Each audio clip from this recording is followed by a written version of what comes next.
there was a man that came into the Rebbe and he was having financial troubles, and the Rebbe said, "Let's go into partnership, me and you. Let's go into me and partner." The man was a businessman. He was a businessman, and he had, factories. He had money. He had this. But things just weren't going his way. So the Rebbe said, "Listen, let's go into partnership, me and you." And I couldn't believe his ears. Lubavitcher Rebbe wants to go into partnership with him. Of course. What's the question? So the Rebbe said, "Okay. First of all, number one, before you do anything, you have to contact me. You have to call me up. Anytime you call me, I'll be. You just speak to the secretary. You'll immediately put your call through to me. No problem." So the Rebbe said, "Okay, I want you to go out and buy furs. Furs. I don't know how it goes now in America. They have these animals rights people. Anyway, you have to buy furs, and go out and buy furs. And I'll tell you the next step." So he goes out and he buys furs, and he calls up the Rebbe and he says, "I did it. I bought furs." The Rebbe said, "How much? How much did you spend?" He said, "I spent $50,000. I said, $50,000 is nothing.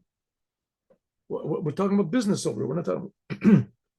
So I said, "Okay, how much would you like this?" He said, $500,000. I'm making up these numbers. I don't know the number, but I know it was big numbers. So let's say for our purposes, $500,000. I said, $500,000, I'm going to have to borrow money. Said, "No, we're talking about business." "Okay, no problem."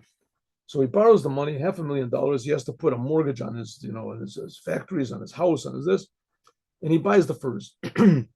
Now, but he has to buy the furs, but he has to have a place to keep these furs, right? Because who knows when they're going to sell. So he figured, well, maybe you should sell them immediately. So he calls up the Rebbe. He says, "No, find a place to store the furs, and I'll tell you when to sell." He says, "Okay." So he has to find a place to sell. And the place has to have proper airing, and it has to be guarded. And so he pays, and it costs money to keep in such a place. There's a lot of furs over there. So, but he does it. He does it. He buys he rents the place out, and a week goes by, 2 weeks go by, and the price of furs drops. Let's say about a $500,000 furs. For then there was like $100 a fur, $100 minks, whatever it is, $100, and the price drops down to $90.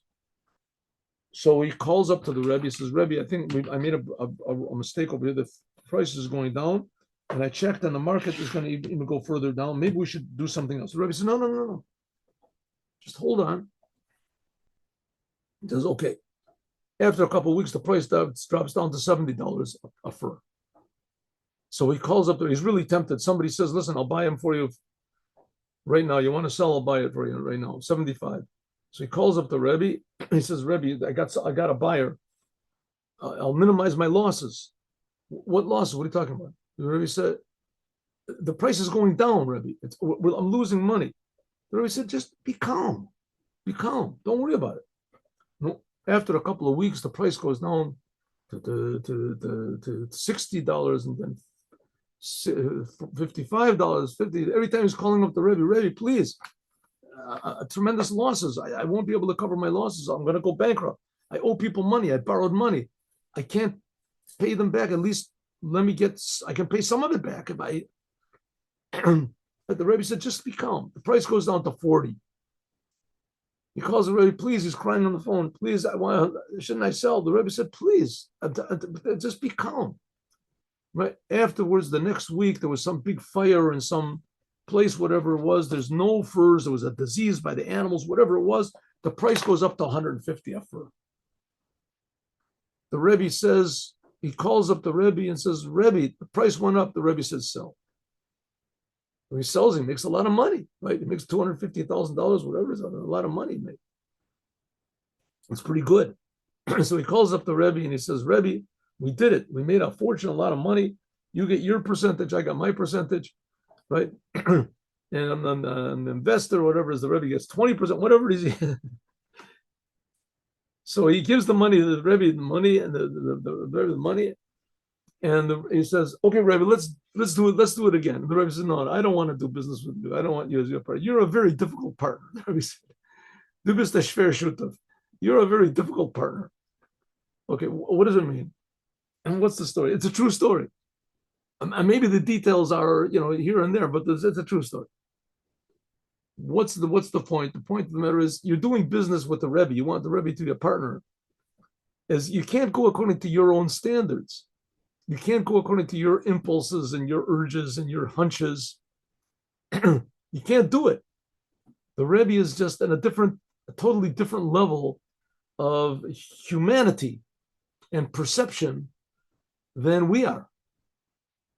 And it doesn't make any difference how good a businessman you are, right? The acumen. Now, sometimes you're going to have to wait a long time. Here, Abraham invested everything that he had, his whole life, his whole being. He was thrown into a fiery furnace. And God said, don't worry, you be patient. It's going to pay off. You're going to have children like the stars in heaven. You're going to get the land of Israel. To this day, we have not gotten those things. God promised Abraham 10 nations of Israel, and the most we ever got was 7 of those 10. So it really hasn't happened yet. And stars in the heaven, we haven't had Jews that many stars in the heaven. But we have patience. Don't worry. Everything is going to be fine. Don't think negatively. It's bad enough that things aren't turning out the way we want when we want. To be miserable, meanwhile, is an addition of our own. That makes things even worse. For sure, Mashiach is coming. For sure, it's going to be any second. And it's true that we've been saying it for 2,000 years, but we're difficult partners. We're shver shutafim. We should be easy partners. And God willing, any second we'll be dancing with Mashiach. Now, see you all tomorrow. And we'll continue learning the Likuti Torah and the Var Malchut, etc. Shalom Avrocha. Have a good day, everyone.